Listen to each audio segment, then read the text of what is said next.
Riram do pai viúvo na formatura, até ele entregar o diploma ao próprio filho. Riram quando o homem de macacão sujo entrou no auditório da formatura. Riram alto, sem disfarce, como se aquela figura deslocada fosse parte de algum esquete mal planejado. Ele atravessou o corredor central com passos pesados, botas enlameadas deixando marcas no tapete vermelho recém-estendido, e cada risada ecoava mais forte que a anterior. Os pais elegantes desviavam o olhar, constrangidos pela própria presença dele ali.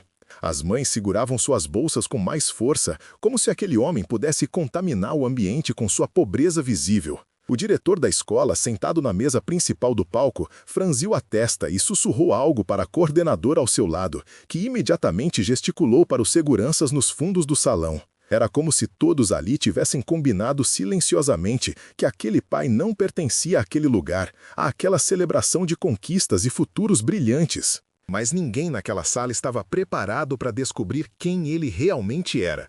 Você teria ficado em silêncio ou também teria rido? Conte nos comentários o que faria nessa situação.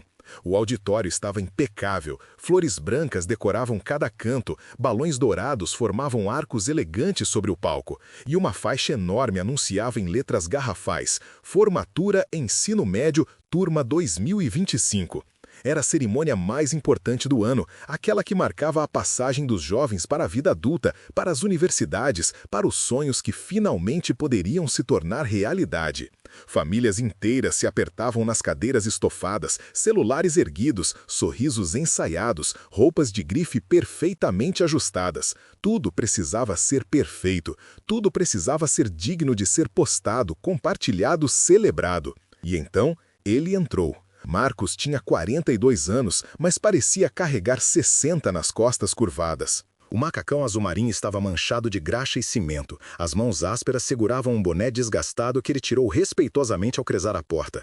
Seu rosto queimado de sol contrastava com a pele clara e bem cuidada dos outros pais. Ele não tinha gravata, não tinha terno, não tinha nem mesmo uma camisa limpa para vestir, porque Marcos havia saído direto da obra onde trabalhava há 14 horas seguidas, sem pausa para almoço, sem tempo para voltar para casa e trocar de roupa. Ele tinha prometido ao filho que estaria ali, e Marcos nunca quebrava promessas. As risadas começaram baixas, quase envergonhadas, mas cresceram conforme ele avançava. Um grupo de mães no terceiro corredor trocou olhares indignados. Um pai de blazer cinza comentou alto o suficiente para ser ouvido. Inacreditável que deixem qualquer um entrar aqui. Marcos ouviu. Sempre ouvia, mas continuou andando, olhos fixos no palco onde, em instantes, seu filho subiria para receber o diploma. Nada mais importava. Ele encontrou um lugar vazio nos fundos, longe das famílias bem vestidas, e sentou-se em silêncio. Ninguém sentou ao seu lado. As cadeiras ao redor permaneceram vazias, como se a pobreza fosse contagiosa. Marcos cruzou as mãos no colo, dedos calejados entrelaçados, e esperou. Seu coração batia mais rápido que o normal, não pelo constrangimento, mas pela ansiedade de ver o rosto de Gabriel quando ele subisse naquele palco. Porque Gabriel não sabia o que o pai havia feito para que aquele momento fosse possível. Não sabia o preço que Marcos pagou para que ele estivesse ali, formando-se na melhor escola particular da cidade, cercado de privilégios que eles nunca tiveram. Se histórias de pais que recusam desistir tocam seu coração, inscreva-se agora. Toda semana, mais histórias reais e poderosas como essa. A cerimônia começou com o hino nacional. Todos se levantaram. Marcos também, botas enlameadas fazendo pequenos ruídos contra o chão de madeira. A coordenadora pedagógica subiu ao palco, microfone em mãos, sorriso perfeito colado no rosto. Ela falou sobre conquistas, sobre o futuro, sobre o orgulho que todos deveriam sentir. Mas seus olhos, por uma fração de segundo, pousaram em Marcos, e algo parecido com desprezo passou por eles. Ela continuou o discurso como se ele não existisse. Gabriel estava sentado na primeira fileira com os outros formandos. 17 anos, uniforme impecável, cabelo penteado com cuidado. Ele era bonito como a mãe. Tinha os olhos dela, aquele brilho suave que iluminava qualquer ambiente. E tinha a determinação do pai, aquela teimosia silenciosa que transformava obstáculos em degraus. Gabriel era o melhor aluno da turma, bolsa integral, medalha de honra ao mérito, aceito em 3 universidades federais. Ele era tudo o que Marcos sonhou que fosse, tudo o que Clara teria se orgulhado de ver. Clara. Marcos fechou os olhos por um instante e ela estava ali. rindo naquele jeito dela, luz nos olhos, mão pousada suavemente sobre a barriga grávida. Eles tinham 19 anos quando Gabriel nasceu. Eram jovens demais, pobres demais, assustados demais, mas eram felizes. Clara trabalhava como auxiliar de limpeza em um hospital. Marcos fazia bicos em construções. Dividiam um barraco de 2 cômodos na periferia da cidade, mas todas as noites jantavam juntos, riam juntos, planejavam juntos. Gabriel cresceu cercado de pouco dinheiro, mas de muito amor, e isso bastava. Até o dia em que Clara começou a sentir dores de cabeça. Dores que ela ignorou durante meses, dizendo que era cansaço, estresse, nada demais. Até o dia em que desmaiou no meio do plantão e o diagnóstico veio como um soco no estômago. Tumor cerebral, avançado, inoperável. 6 meses de vida, talvez menos. Ela morreu 3 meses depois. Gabriel tinha 7 anos. Marcos se lembrava da última conversa. Clara deitada na cama do hospital, tão magra que parecia uma sombra de si mesma, mas ainda tentando sorrir. Ela segurou a mão dele com força surpreendente e sussurrou: "Promete que vai cuidar dele. Promete que ele vai ter a vida que a gente nunca teve. Promete, Marcos." E ele prometeu. Enquanto as lágrimas desciam pelo rosto, enquanto o coração se despedaçava, ele prometeu. Nos 10 anos seguintes, Marcos trabalhou sem parar. 2 empregos, às vezes 3. Obras de construção durante o dia, limpeza de prédios à noite, bicos de pintura nos fins de semana. Ele dormia 4 horas por noite, comia uma refeição por dia, usava a mesma roupa até rasgar. Cada centavo que ganhava era investido em Gabriel. Escola particular, livros, cursos, materiais. Gabriel nunca soube o quanto o pai passava fome para que ele tivesse comida na mesa. Nunca soube quantas vezes Marcos trabalhou doente, febril, quase desmaiando, porque não podia perder um dia de pagamento. E agora, ali naquele auditório cercado de riqueza e desprezo, Marcos sentia que cada sacrifício valia a pena. A coordenadora chamou o primeiro nome. Os aplausos começaram.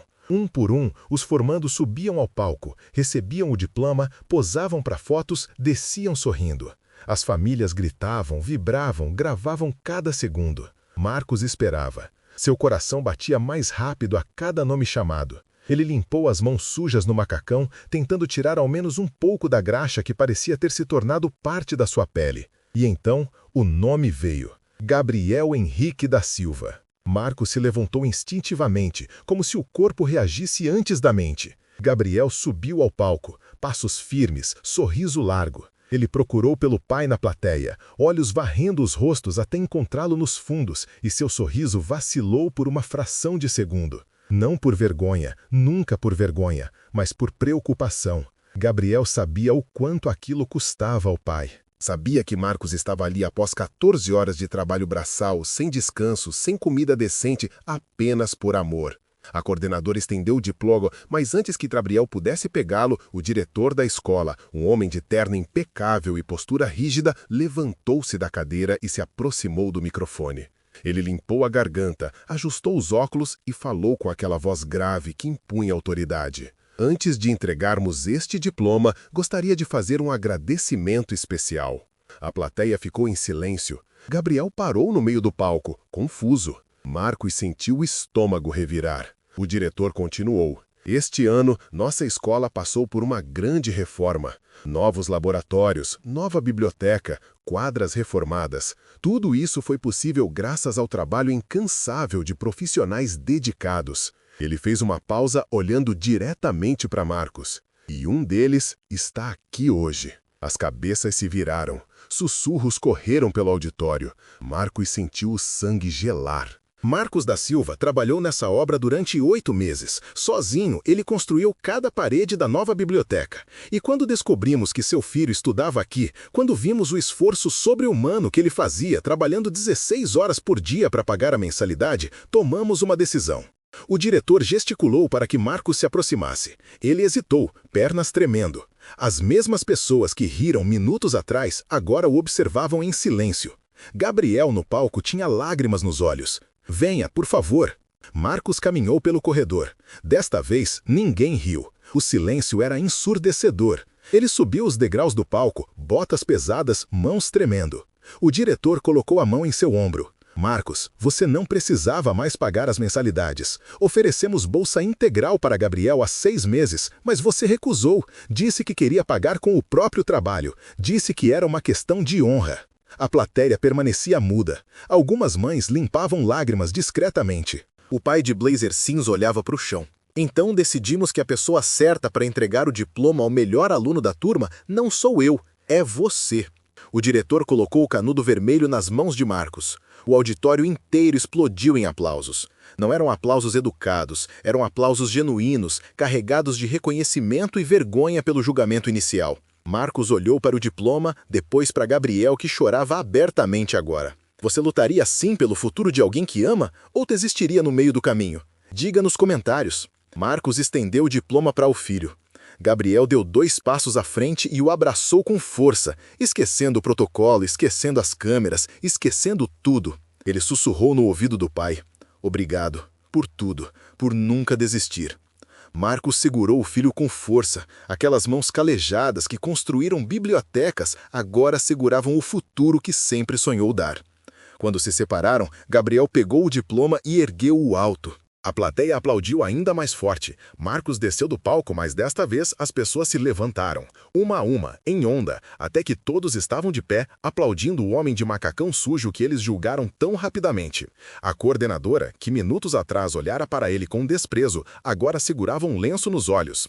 O pai de Blazer cinza se aproximou de Marcos quando ele voltou ao seu lugar e estendeu a mão. Me perdoe, disse simplesmente. Marcos apertou aquela mão com a firmeza de quem conhece o valor do perdão. A cerimônia continuou, mas ninguém mais prestava atenção nos outros diplomas. Todos os olhares, vez ou outra, voltavam-se para Marcos, sentado nos fundos, finalmente em paz.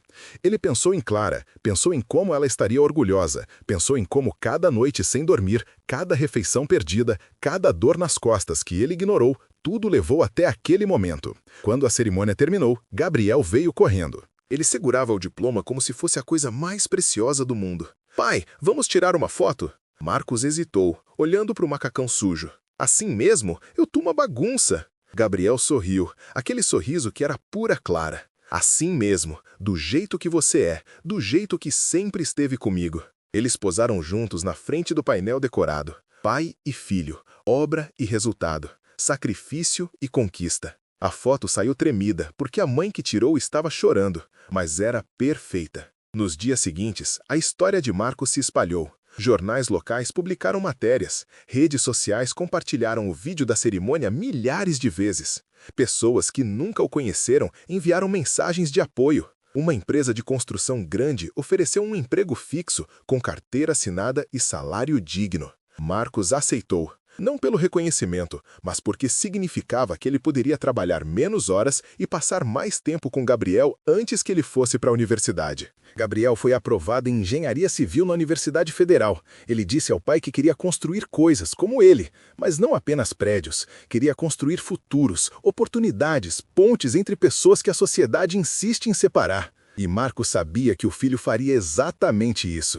Alguns meses depois, na semana antes de Gabriel partir para a universidade, eles voltaram juntos àquela escola.